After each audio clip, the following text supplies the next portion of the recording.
आज मैंने अपने बेटे का बर्थडे कुछ इस तरीके से मनाया। बात ये थी कि आज उसका बर्थडे था और उसे बिल्कुल भी शौक़ नहीं है कि वो बर्थडे मनाए, तो मैंने भी घर पे कुछ ख़ास तैयारी नहीं की थी। और उसे वैसे भी वो कहते रहता है कि मुझे कुछ सरप्राइज़ मत देना, मुझे बिल्कुल पसंद नहीं है। बात यह है, हमारे बच्चों का कोई दोस्त भी नहीं है बचपन से लेके अब तक। एक आध दोस्त है, तो वो भी ऐसा कुछ ख़ास से नहीं है कि बहुत ज़्यादा ख़ास है, क्योंकि हमारे शायद घर में किसी को ज़्यादा दोस्ती करना ऐसा कुछ पसंद ही नहीं है बच्चों को। तो इसलिए उसने मना ही कर दिया था सुबह से ही कि मेरे लिए कोई सरप्राइज़ कुछ प्लान मत करना। तो और फिर श्राद्ध थे, तो मैं उसके लिए कुछ ऐसा लाई भी नहीं थी, क्योंकि श्राद्ध में ही उसके पड़ता है बर्थडे, तो ऐसा कुछ आता भी नहीं है। लेकिन जो चीज़ उसने कही थी, हाँ, उस चीज़ को हम बाद में लाकर उसे देंगे।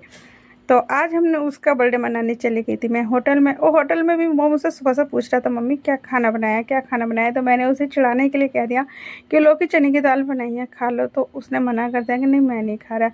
लेकिन जब उसकी मौसी का फ़ोन आ रहे थे और उससे पूछा जा रहा था, तेरी मम्मी क्या बना रही है, तो उसने कहा था, मम्मी ने तो कुछ नहीं बनाया, बस लौकी चने की दाल बनाई है आज। तो मुझे तो मालूम था कि हम लोग होटल पे ही जाएंगे, क्योंकि इन्होंने मुझसे कह दिया था कि घर पे खाना मत बनाना, होटल पे चलेंगे। मेरी सुबह ही इनसे बात हो गई थी।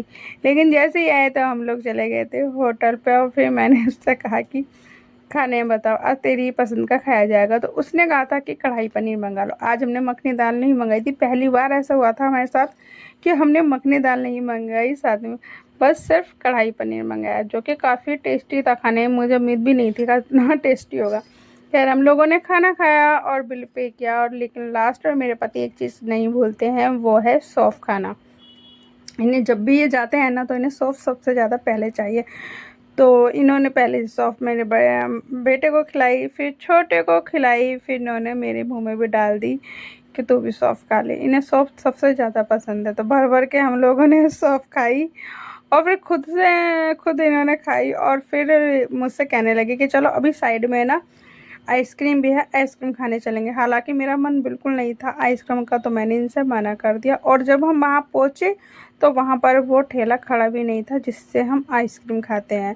उसी की मुझे आइसक्रीम सबसे ज़्यादा पसंद है, लेकिन इनका मन आइसक्रीम पे शायद अटका हुआ था। लेकिन जब मैंने देखा, तो ये आइसक्रीम भी लेकर के आ गए थे। बोले कि चलो फ़िलहाल यही वाली आइसक्रीम खा लो, लेकिन ये आइसक्रीम भी काफ़ी टेस्टी थी।